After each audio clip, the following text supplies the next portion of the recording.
All right.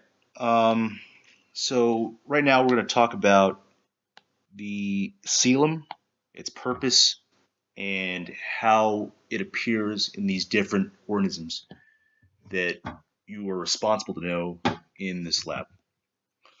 So the coelom, simply you can just call it a body cavity. But more specifically, it's a fluid-filled cavity inside of these different organisms. And remember, one of the important themes of this class, and specifically in each individual subsection, is how these traits and how these evolution of these traits allow for more advancement in these different organisms. So, in order to illustrate how the coelom helps these different organisms deal with their environment or just function better, let's start out with an example of an acoelomate organism. So we'll look at the cross section of three different kinds of worms. Okay, and so here, remember we have three different germ layers. So we'll be illustrating this concept with only triploblastic organisms, right? Triploblastic being organisms with three different cell layers: the ectoderm, the mesoderm, and the endoderm. If you want to get more information on these different germ layers, I'll have another video for you to think about and discuss these concepts. So let's look at this flatworm, for example, this platyhelminth, which is not a phyla that you need to know, but it was used as a counterexample, kind of as a reference point for what isn't coelomate, right? So this is acoelomate, means it doesn't have a coelom. And here you have the endoderm, which we'll basically refer to simply as the gut, right? This is a cross section of a flatworm. It's cut like this, and so you'll have the GI tract, which is this inside tube right here. So we'll color that black, right? And we'll have the mesoderm as these striations. Right, so that's the mesoderm, and the ectoderm is out here. Ecto, then meso. So here, the endoderm is connected directly to the mesoderm, which is connected directly to the ectoderm. There is no space in between. So what happens here is that when you apply pressure to the surface of this organism, all that pressure will be directly transferred to the mesoderm, to the muscles in the mesoderm, directly to the endoderm. And so if you press on the surface of a flatworm, you'll directly impart that pressure onto the organs on the inside of that flatworm. So this is acoelomate. So next we have a kind of intermediate body structure. Again, so you have the white ectoderm, you have the black endoderm, you have a lining of mesoderm on the inside of the ectoderm. There's meso, ecto, and endo. Right. Here, all the stuff in the middle is all just a fluid-filled body cavity. So this is the pseudo coelom. Man, I'm misspelling everything. All right, an example of a pseudocoelomate organism is the nematode, or the roundworms. So I think this is the only organism in the lab which you'll be responsible for that has a pseudocoelom.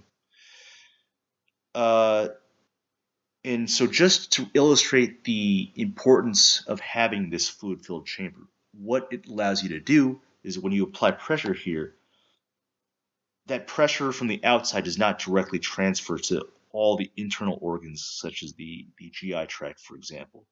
Right? There's this fluid in the middle, which is highly compressible, which really allows you to take some of that pressure and not distribute it directly onto your organ. So it gives you a little bit of buffer, right?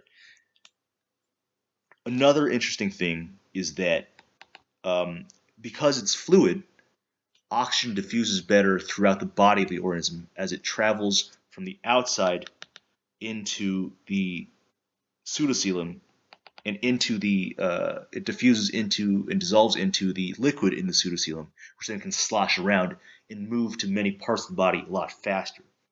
In this flatworm, which doesn't have a coelom or a pseudocoelom, it needs to be flat because in order to get that oxygen, it has to have those tissues very, very close to the source of the oxygen, which is the water or the air around it, because oxygen will only diffuse so far without this liquid to help move all those gases through the rest of the organism.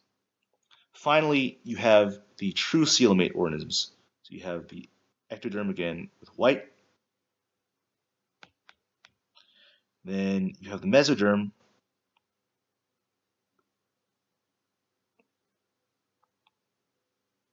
as such, and the endoderm on the inside. So the mesoderm here actually, in the true coelom, surrounds and lines the entire body cavity and actually anchors the GI tract, as you can see from these little things here. Connections, anchors. It anchors the GI tract and anchors actually all these internal organs to the ectoderm. Okay, and yet you still have this fluid-filled cavity.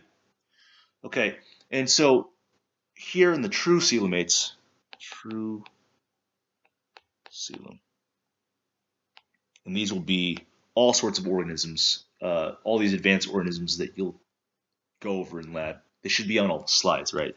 Whether it's coelomate or not. I will say that in terms of these worms, we'll stick with the worm theme. The annelids, representative of earthworms,